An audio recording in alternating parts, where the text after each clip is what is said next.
মধ্যরাতে একটা পার্টি থেকে বাসায় যাচ্ছি। আমি কানাডার টরন্টোর লেট নাইটের ড্রাইভিংটা দেখাচ্ছি। তো কালকে পার্টিতে এত এনজয় করেছি, গলার অবস্থা শেষ।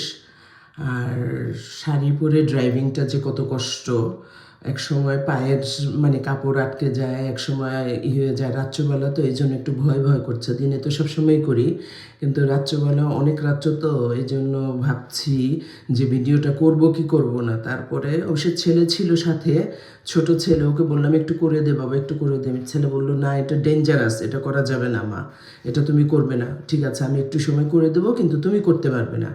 কি ছেলে করেছে, কিন্তু আমি সেই স্টপ লাইনে বসেছিলাম, রেড লাইট ছিল, ঝিম মেরে বসেছি কতক্ষণে বাসায় আসবো, কারণ বেশ প্রায় 20 মিনিটসের মতো ড্রাইভ ছিল। আবার আমি ভুলেও একটু ঘুরে আসতে হয়েছে, যে রোড দিয়ে আমার বাসা তাড়াতাড়ি, সেই রোডে না গিয়ে আমি অন্য রোড ধরে আসছি, কারণ বাইরের বেশি আলোটা পাবো দেখে, কারণ অন্ধকারে ড্রাইভ করতে ভালো লাগে না। তো এই জন্য আলো দিয়ে আসতে যাওয়ায় আমাকে একটু সময় লাগছে। আর এই হচ্ছে শাড়ি পরে ড্রাইভিং আমার, বুঝছেন আপনারা?